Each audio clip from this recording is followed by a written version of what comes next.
News lunch box. নমস্কার, আপনি শুনছেন রেডিও মানি 9 আর এখন সময় নিউজ লাঞ্চ বক্সের। আমি অদিতি। চলুন আজকের খবরের গুরুত্বপূর্ণ বিষয়গুলো এক ঝলকে দেখে নেওয়া যাক। এই বুলেটিনে আমরা আপনাকে জানাবো ব্যবসায়িক এবং অর্থের সঙ্গে সম্পর্কিত অনেক গুরুত্বপূর্ণ খবর, যা আপনার পকেট এবং জীবনের সঙ্গে ওতপ্রোতভাবে জড়িত। ডিসিবি ব্যাংক এফডিতে 8% পর্যন্ত সুদ দিচ্ছে। এই সুদ 2 বছরের বেশি, কিন্তু 3 বছরের কম সময়ের জন্য প্রযোজ্য। আরবিএল ব্যাংক 1 থেকে 2 বছর এবং 2 থেকে 3 বছরের জন্য 1 কোটি টাকা পর্যন্ত এফডির উপর 8% সুদ দিচ্ছে।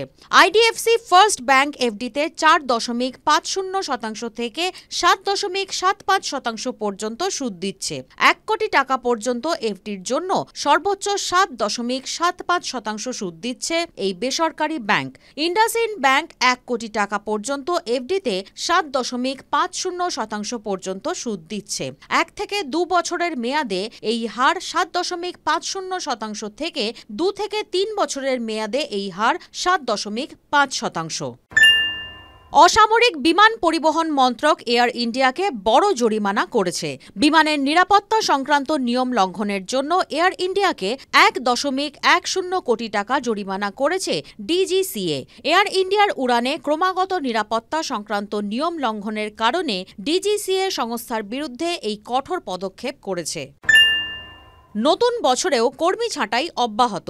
গুগল, অ্যামাজন, জেরক্স সহ একাধিক সংস্থা জানিয়েছে যে আগামী 1-2 মাসের মধ্যে আরও কর্মী ছাঁটাই করা হবে।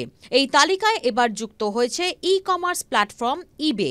সংস্থার সিইও বলেছেন, চলতি বছর 1000 জনকে ছাঁটাই করা হবে। তিনি চিঠিতে বলেছেন, এগুলি এমন পদক্ষেপ নয় যা আমরা হালকাভাবে নিই এবং আমরা জানি যে এই পদক্ষেপ সমগ্র সংস্থার উপর প্রভাব ফেলবে, কিন্তু সংস্থার ভবিষ্যতের স্বার্থে আমাদের এই সিদ্ধান্ত নিতেই হবে। তবে এই সিদ্ধান্ত নেওয়া মোটেই সহজ নয়। রাজধানীর দূষণ কমাতে দিল্লি সরকার একটি নতুন প্রকল্প তৈরি করেছে। এই প্রকল্পের উদ্দেশ্য হল রাস্তা থেকে পুরনো গাড়িকে তুলে দেওয়া। 15 বছরের পুরনো পেট্রোল বা 10 বছরের পুরনো ডিজেল গাড়ি স্ক্র্যাপ হিসেবে দিয়ে দিলে সরকার নতুন গাড়ি কেনার জন্য 50,000 টাকা আর্থিক সহায়তা দেবে। এই সহায়তা রোড ট্যাক্সে ভর্তুকির আকারে দেওয়া হবে।